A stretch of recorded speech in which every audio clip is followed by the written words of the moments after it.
Hello and welcome to the Digital Disruption Podcast. Today we are joined by Sejla Vatres, Principal Product Lead at WellX.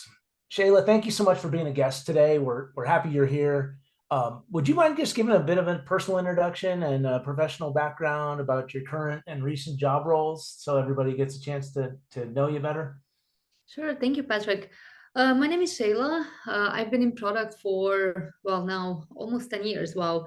During this time, I worked in B2B, B2C, B2B2C products across different industries from education, event tech, different types and stages of the company as well. I worked mostly in European countries and European companies until I moved to Middle East 4 years ago now. I moved here to work at Mosafer, which is part of Sira Group, one of the largest travel companies in Middle East. But you can say that recently I made a little switch from making travel dreams come true to making people healthier, as I took a role at WellX as a principal product lead. WellX is a digital insurance that is focused on prevention first. So yeah, so far it's been fun, but thank you so much, guys, for having me here on this podcast. I'm looking forward. I hope it's going to be as much fun as it was on the initial call, which was like a preparation for this podcast. So I'm looking forward.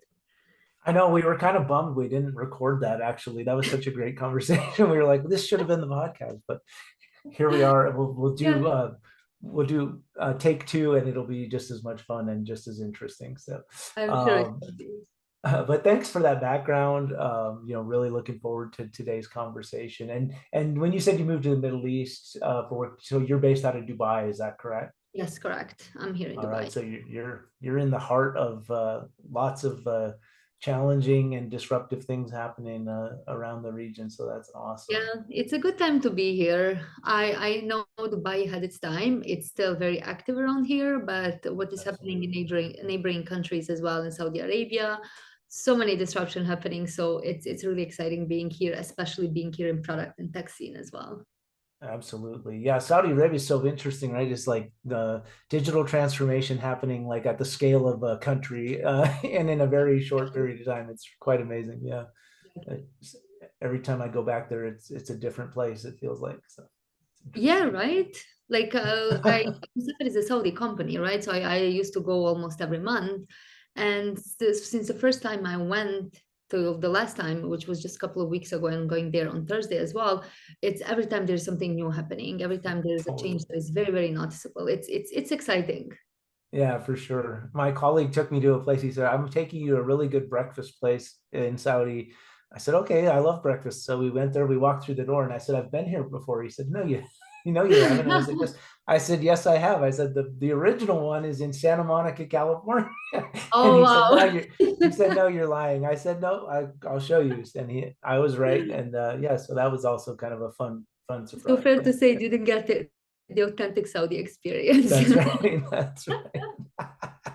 But I got the authentic Santa Monica experience in Saudi Arabia, which was also There you surreal. go. So yeah, That's an experience.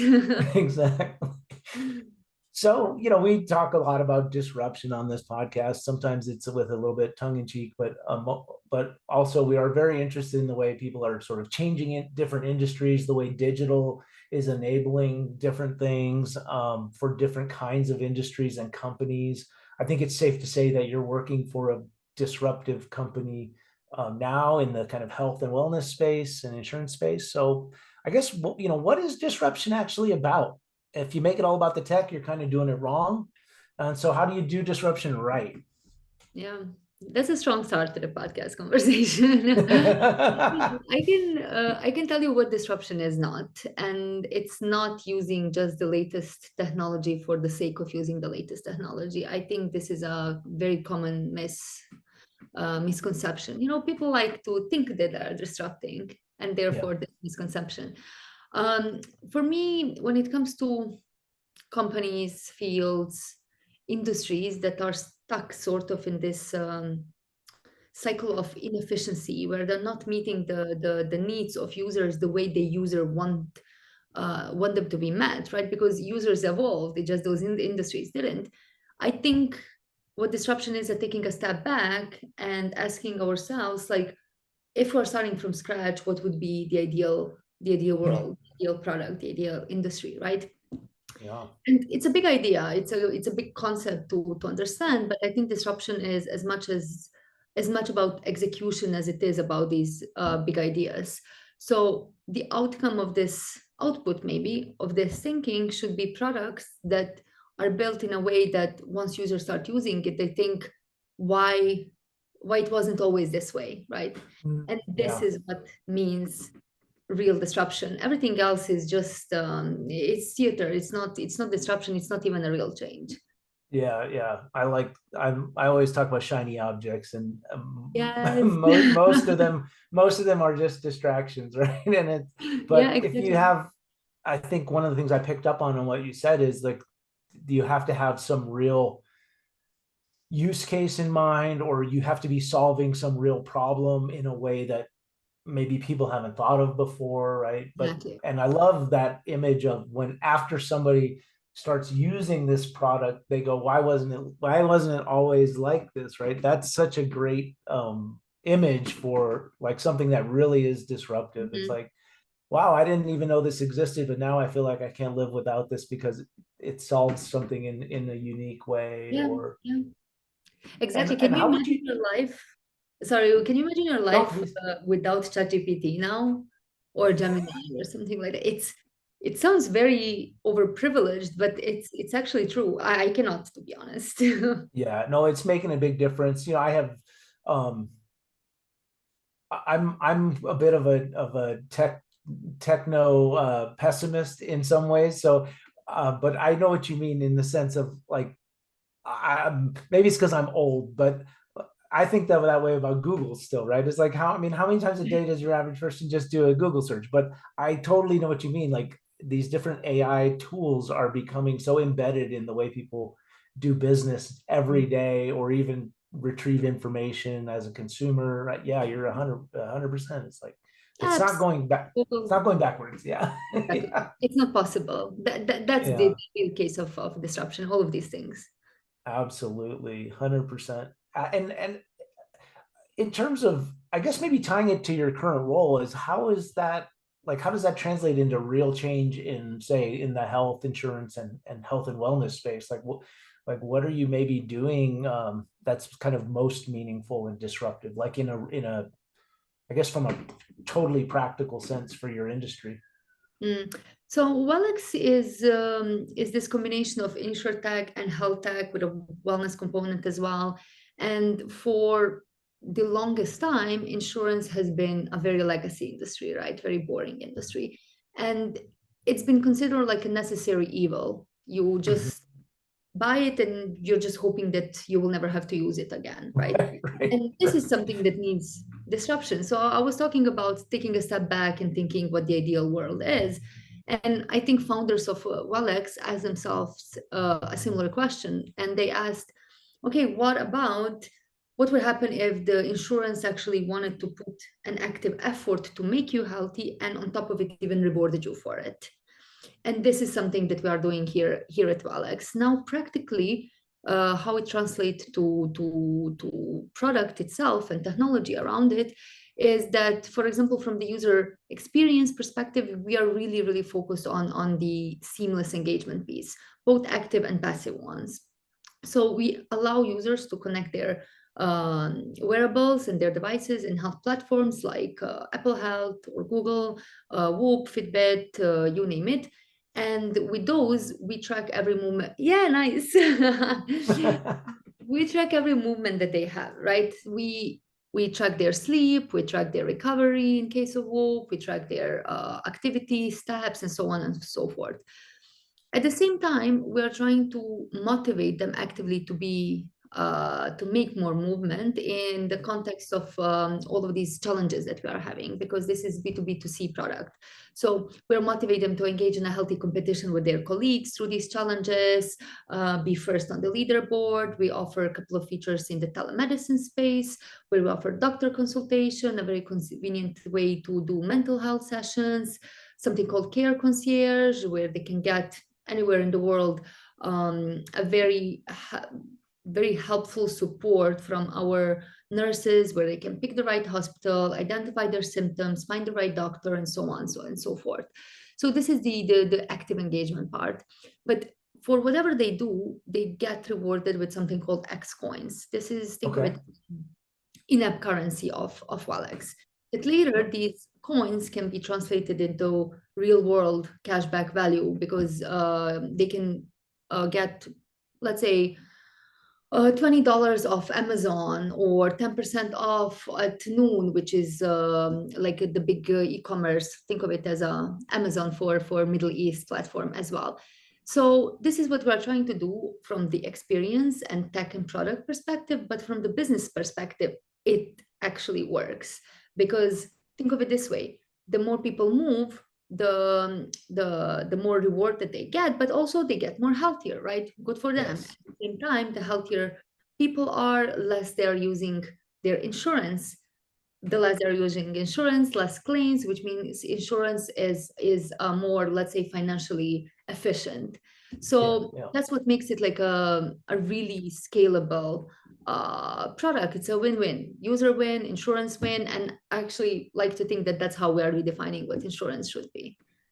Nice. I love it. It's I mean, it's great. I mean, there's no, I mean, certainly in the US market, it's no surprise like Americans I mean, have been on a trajectory of less and less sort of healthy, lifestyles, as we've all become more sedentary and all these things. So I think, and I mean, it's a proven fact, right? It's way easier to stay healthy than to get healthy after you're sick, right? So I think Exactly. anything that is encouraging people to remain healthy versus fix bad problems once they arrive, I think that's awesome. I love it.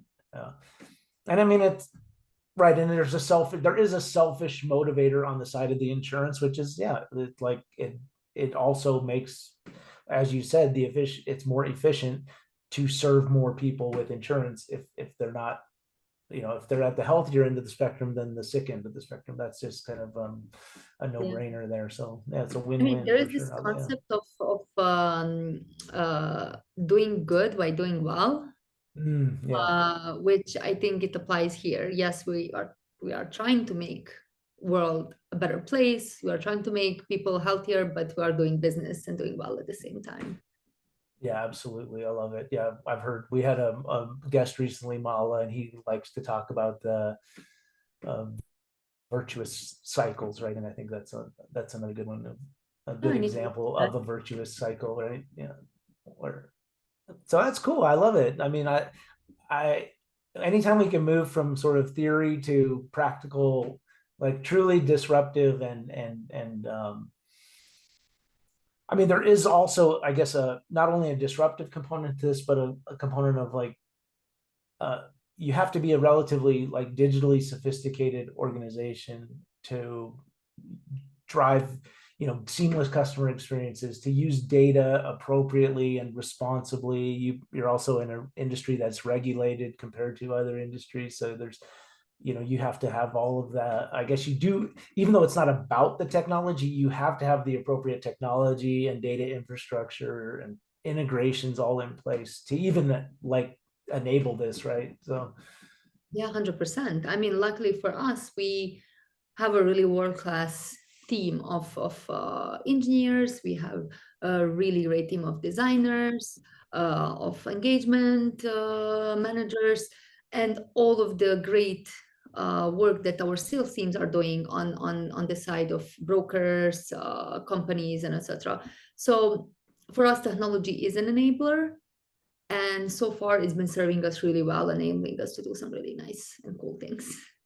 nice. And as the person kind of directly leading from a product development standpoint, kind of how are you as a leader helping ensure that a disruptive business model kind of translates into a successful platform, a successful revenue opportunity, et cetera? Yeah. So the first thing that I always preach basically is user discovery, user obsession, right? Because there's no amount of um, technology or AI or you name it that can be enough if you are not confident that you're really serving a user problem. So one of the first thing, and this is what I did it in WellX as well, when I reach any company or when I start working on any project, is to set up the proper user discovery. I like to follow something that is called continuous discovery habits by Teresa Torres, and it Okay. basically promotes continuous discovery with the continuous delivery. So Okay.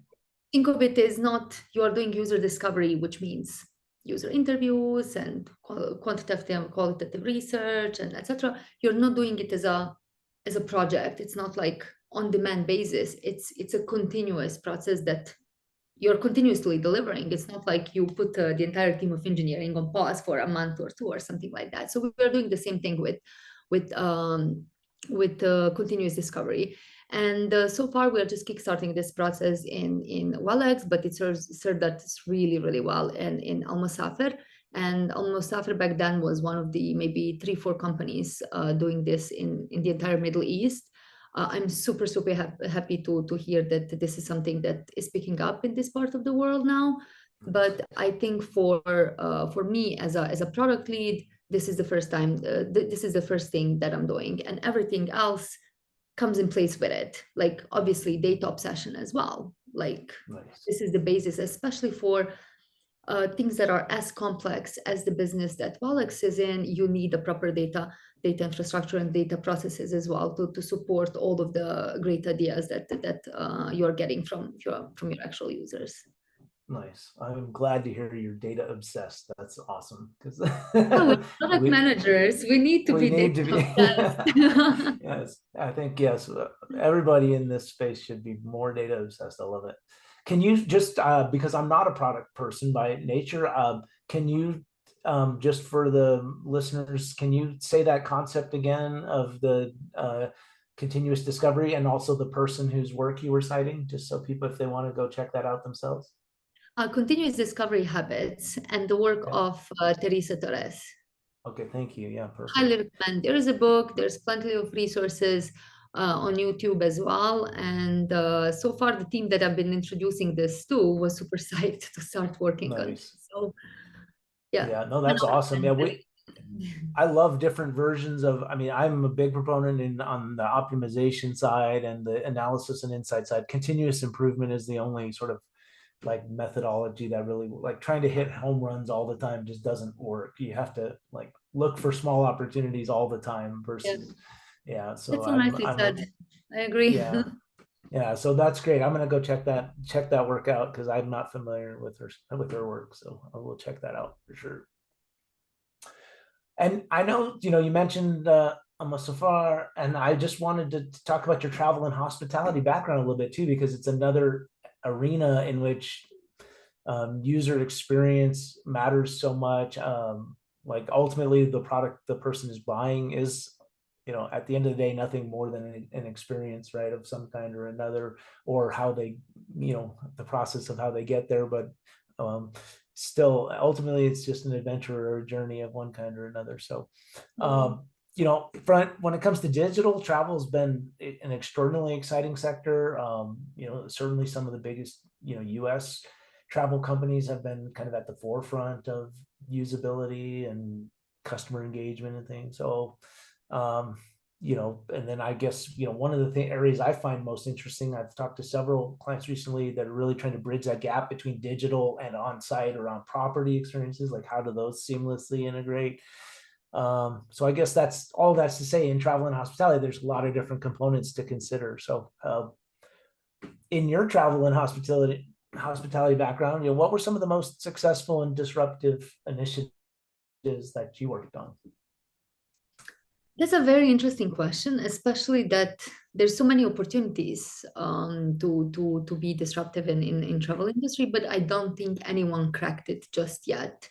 To in the last decade to do something that is truly, truly disruptive. And even you spoke about user experience at some point. Travel is not cheap. It's something that is like an added value in your life that you are paying quite a high price for, right? So therefore, we as product people, we have even this responsibility to make this experience as nice as possible, as smooth as possible. During my time in Mosafer, I worked both on consumer-facing products and on B2B side of business. When it comes to the B2C side, we did some really nice initiatives on implementing the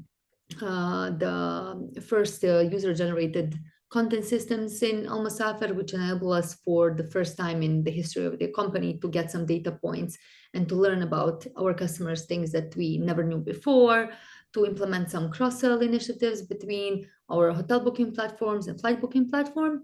But I think the most, not disruptive for the industry, unfortunately, but disruptive for company maybe, was my work when I was leading product efforts for inbound tourism business units, which is basically two different companies, right? One is, think of your traditional destination management company that was unlucky to get started maybe just a few months before COVID. So fairly Okay. new. And then we have this religious tourism tour operator that is like almost 20 years old, the business that we have acquired, that is operating on a very limited technology, very legacy technology system. You can just Okay. imagine. So you have that as a challenge, and also you have really high aspirations because we were partnering with the Saudi Tourism Authority and other relevant entities in Saudi Arabia to support Saudi Vision 2030. So very ambitious goals, a lot of limitations to work with. Sure. So there was obviously a digital transformation that we needed to do there in the context of connecting a couple of systems that different stakeholders were using, digitalizing part of the processes, automating part of the operations as well, and seamlessly integrating, you said it so nicely, online and offline experience, especially for inbound tourism where you are owning this entire journey on your Yeah, yeah. own. And implemented a lot of really good tech pieces, provided a bunch of data to sales and business teams in general for both of these businesses. But I think overall, what the results of this digital transformation was and why it was disruptive for the company, at least, was that we really managed to improve significantly the experience that customer had both while booking and on site on the destination itself. But also we have significantly improved operational efficiency of these two companies and managed to have significant impact on top line too. So Oh, I think nice. I would say that this is the most impactful work that I participated in there.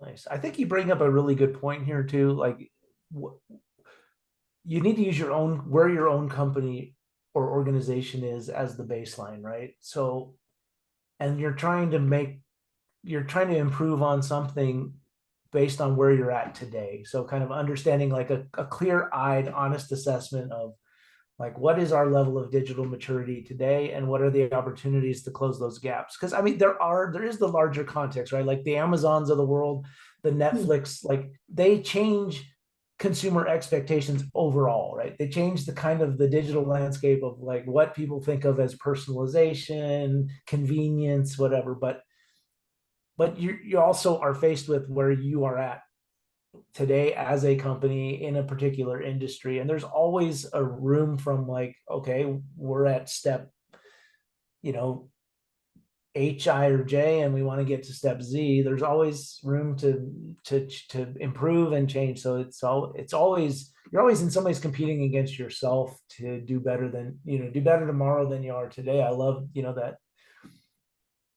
Yeah, you but know you know what is funny? You said something interesting. You always need to compete with yourself, 100% sure. But you said something else before that, which is an honest assessment, which is not yes. always easy. A lot of stakeholder management, a lot of different Yeah. approaches that you need to test and fail, hopefully often test and succeed as well, because Yeah. I just see very different types of companies in different stages, different type of stakeholders. So yeah, this is something we should remember: honest assessment in order to be able to compete with yourself and others as well. Yeah, and I mean, we don't sell our own services on this podcast, so I'm not trying to encourage anybody to do business with e-CENS in particular, but it is one of the reasons why having outside advisors, a kind of a trusted partner that's, somewhat disinterested in what decision you ultimately make as a company, like having somebody to tell you, no, this is kind of what's possible and this is where you're at today is Yeah. really And helpful. also Yeah. like a very knowledgeable, capable outside Mhm. team that also offers a very fresh perspective that maybe teams that are from the inside would appreciate coming from someone from the outside. Yeah, for sure, for sure. And we have to today on this podcast, we have to talk about AI, right? Because it's on the tip of everyone's tongue, for better and for worse. As you said, like some of these things are here to stay. We're not going backwards. They're helpful. They make life more efficient. Every company is talking about it. Everything from generative AI, agentic AI. I mean, now you can hire. Apparently, you can hire agents now that are not even people. The kind of predictive modeling that certain kinds of ML enables, right? So, I guess anything in your wheelhouse right now that's being driven by these technologies? Of course, yeah, so many. I just remember the conversation that we had when we met for the first time, when we were talking about how everyone loves talking about AI, whether they understand it or not. Right. Just sprinkle AI into every conversation Yes. that they may have. And I think this is a problem lately with AI, that companies and product people as well. And when I say product, I mean tech and product managers and engineers and data scientists and etc. are implementing AI just for the sake of implementing AI and to be able to say that Right. they are implementing AI, but very often they are not thinking about the problems they are solving, because I keep repeating technology is not the end result, it's an enabler of whatever you are trying to achieve. And very luckily, WellX is not doing that, is not sprinkling AI on top of everything that we are selling to our investors and customers and etc. Currently, we're using AI in for automating part of the processes and communication between us and some legacy systems of our insurance partners. We're using it as a chatbot for some basic customer interactions. However, we do have um, a lot of plans in the context of machine learning, NLP, obviously generative AI, but risk modeling that is AI driven as well. We want to use it for use cases of AI doctors, AI symptoms checker, some personalized, let's say, AI wellness coaching, and identifying, using predictive modeling to identify chronic disease patients that we can enroll and help them manage their conditions throughout their lifetime. So there's many use cases that we are trying to do and we will be doing in the future. It just we are very sensible and modest in the way we are approaching AI. We are focused on solving user problems and delivering value for them and for our customers as well. And maybe it's an AI is a solution. Maybe it is not. But in a day-to-day sort of work, all of these very appealing use cases are there, but my favorite use case is actually just automating boring stuff that we do all day long. In insurance, that can be, I don't know, processing claims and processing quotes and etc. Because I really think that one of the biggest values that AI can bring is to enable us to do meaningful and not repetitive, mundane work. I couldn't agree more. I think that's one of the best areas where AI really has made some strides that you can point to, like these are just objectively useful. Like you can take things that are just mindlessly repetitive and with the appropriate safeguards around Yeah. around them, you can really kind of remove a great deal of just mundane work. I couldn't agree more. The US is an interesting case, especially in the healthcare. I know recently Colorado, had passed a law around, similar to like privacy and consent regulations, but related to AI, and especially pertains to any kind of organizations that are making like meaningful decisions about people's lives, providing insurance policies, are you going to give somebody a loan or not, and kind of building in, just ensuring that there are appropriate like safeguards for kind of any biases built into the modeling. So it's going to be interesting to see the next couple of years how the whole regulatory landscape changes around this as well. Especially in this part of the world. I Mhm. mean, unfortunately, we are not there yet with the regulations as tight as the one, let's say, in Europe, and the data privacy ones in the relation to GDPR and etc. There is something similar coming in. Actually, already came in Saudi, but Yes, I think this part of the world still needs to do some catching up when it comes to sure. this particular issue. So yeah, the best thing that I can say is that we should all just prepare for this moment because it's definitely coming. Yeah, no, for real. Like, I mean, especially if you're really using these technologies in ways that are decision making, I think at that point where it's not just automating processes, but you're actually like making decisions about people. It's good to have some kind of a framework in place that people can Sure. be assured. Yeah. Um, I think Saudi Arabia, in some ways, on the privacy front, with at least with the sort of like data requirements, is a little ahead of some countries actually at this point, where the requirements to keep data in country and things. It poses some challenges for obviously the big cloud infrastructure providers, but it's also interesting. They are taking seriously people's personal data and where it should reside. I love it. Yeah, it should be a good thing. Well, I have a question for you that's a bit more. We're going to go away from, I guess, the sort of technical and the product piece a little bit. And I just, you recently participated in a Women in Martech event that e-CENS was directly involved with. We've heard really great feedback from everybody who participated in these events. They've been very popular, and I just was curious, for our listeners, not just, I guess, well, particularly for our women listeners, but also for men. As a woman working in tech, broadly speaking, what advice would you give women just getting started in technology and digital and related fields to kind of best set themselves up for success and career growth? Yeah, And then I oh, sorry, Glenn, please. no, no, please. Oh, and I was just saying, and then as a woman working in Dubai and in the MENA region, anything particular about that? Yeah, no, I love this question because there's something that I'm very passionate about. But before I go there, I just want to say thank you very much to e-Sense team. It was such a good event. Guys, we should just do it again. It was such a good, successful event.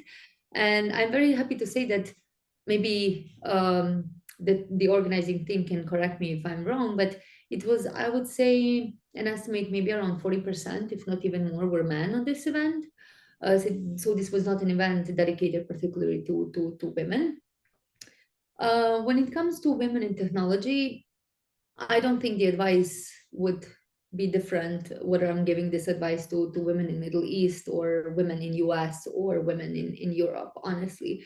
Uh, but what is different in this part of the world is just something that would be different across genders. It's just a little bit of more of a high context culture compared to, let's say, Europe. Like I used to work in a Dutch company, very low context.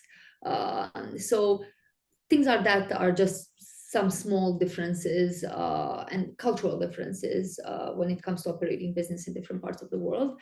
But when it comes to women specifically and women in technology, I'm very passionate about that. I am trying to get in touch with as many women as possible that are trying to, especially break into this field. And my first advice would be to stay curious. I know that we all keep talking about continuously learning and upgrading our knowledge, our skill set. But what is a different thing nowadays, I feel, is that before we would say like continuous learning is for people who want to lead the future, but not anymore. It's just for people who want to catch up because that's how fast, especially technology field is evolving. So that would be for sure the first advice. The second advice would be to take space. Now, I don't mean only physically in these companies, obviously. I mean to take space in meetings, in discussions, Because what is the worst thing that can happen? Like if your idea that you had and that you verbalized and communicated is good, then it deserves to be heard, right? And if it's not, probably half of the other ideas that were on the meeting were also good enough. So there's Join basically the not club, right? Join the club. exactly just Yeah. participate, play the game. Yeah. And third one would be to maybe communicate their impact. I think especially recently, visibility worth as much as capability of a person. And don't get me wrong, these are all of the things that I keep telling myself every day and keep reminding myself. But definitely, those would be three advices that I would give to women in technology. That makes a lot of sense. Yeah. No, that's really helpful, I think. And not just, and probably advice that men could take as well. But I think it, I think it is particularly, given this kind of history of the field as a bit, you know, with the exception maybe of marketing, having a very high prevalence of male, both leadership and kind of delivery type folks. I think that's all really sound advice, and love that idea. Just take space, right? Like you're in the room for a reason. Occupy it, be there, and participate. I love that. Yeah. Yeah, especially because I think it's important, and it's actually a very nice indicator that you said that this advice can be applied to men as well. And that's how it should be. It's just we are conditioned to believe some other things, and consequentially to behave certain way, which definitely is not the case. I had some very interesting experiences with um, being the only woman in the entire startup, being the only woman in the entire product team, including data and designers and engineers and Yeah. product managers. So yeah, and one is not better than the other. We just need to stay true to ourselves, work hard, stay curious, keep learning, and good results will come. Nice. You know, in the US, I don't know the other countries quite as well from a statistic standpoint, but like in the US, the higher ed, the changes in higher ed over the last decade are really staggering in terms of, the percentage of majority of women graduating with 4-year and advanced degrees. So there's some demographic Holy changes cow. happening too. Yeah, so I'll be interesting another 10 years from now. Like, is this conversation something totally different in terms of, but then of course, and then you ask the question like, how will that change in different industries and sectors and job roles? Mm. But it certainly is an interesting time from an educational standpoint, and the next generation of and upcoming workers. It's definitely skewing. More female than male at this point in the US market, which is kind of, quite interesting to Yeah. see. Yeah. Yeah, it is interesting. I think we're definitely living in a period in history where there is a big shift in society that is Yeah. happening. And I think it's going to have a lot of both positive and unfortunately negative effects as well that we're yet to see. Totally. Yeah. I don't know if you follow anybody like Scott Galloway or any of those guys, but Or- yeah, he kind of, he's obviously a bit of a vocal, like, hey, don't ignore young men and boys, but he's probably maybe one of the most vocal, but in a thoughtful way, not in a kind of a, oddly not in a misogynistic kind of a way, but yeah, Yeah, for sure. There are so many things that I don't agree with him, of but course. that one particularly is something that it's unpopular decision, unpopular opinion, because in the world we're trying to elevate women as much as possible and to empower Yes. them. He's saying like, don't forget about little boys, about young Right. uh, Yeah. they're having identity crisis, but that's a completely different podcast. Oh I would yeah. say. We go down lots of rabbit holes on this podcast. Yeah. Sorry, but to come back around to the question, I guess, and maybe I'm going to ask the question slightly differently than I originally asked it, and maybe the answer would be the same. But if you were to be giving advice to yourself 10 or 12 years ago, as you were starting, based on what you know now, what would you tell yourself? Oh, yeah, I think it's a different question. I mean, of course, I would try to follow everything that I'm giving as advice now. That is for sure. But I feel like I have always been curious. I have always been very open and confident to give opinions and to participate in things. But the number one thing I would say is to pick when to listen, and that I would do differently, to pick when to listen and when not to listen to people. Mm. Like I would gather myself with as many smart, capable, successful people as possible, and trying to just absorb everything that they are saying, and obviously filter what I need, what I don't need. But at the same time, I would not listen to the um, negative opinions, negative, like how you should behave in startup versus how you should behave in a corporation, how you should behave as a woman in a company versus so many other things that are just, I would consider it as a noise that I would not listen. Let's put it that way. Yeah, that's great. I love that. Yeah. Being able to decipher who you should listen to and who you should not, or what information you should. I love that. Having that discrimination of like, not everything everybody tells you is always useful or to your benefit. I love that that thought, especially when you're just coming up. I think that makes so much sense because Yeah. you're just bombarded. Yeah, I love it. Well, Sejla, I want to be respectful of your time. And so I would love to just say I am so appreciative of the fact that you took the time at the end of your day to join our podcast today. I think the work that you're doing is dynamic and it is truly disruptive. You have a point of view on product and technology that anybody could benefit from hearing about. And so I just want to say thank you for joining the podcast today. Really appreciate it. Thank you so much for having me. I had such I had a lot of fun, as always is the case with the e-CENS team. So I'm looking forward to hear this episode and many others that you're about to release. Very good start of Great. And Digital Disruption podcast. awesome. And we'd love to have you back sometime. And I will also pass on that we need to have another Women in Martech event because Please. directly from your instructions I'll pass it on directly to our events team. Yes, please. Dubai, Riyadh, you name it, we'll do it. All right, perfect. Hopefully I'll be in the region next time and be able to participate as well. Fingers crossed. Cheers. Thank you so much. Really appreciate it. Thank you, Patrick. Okay, bye-bye.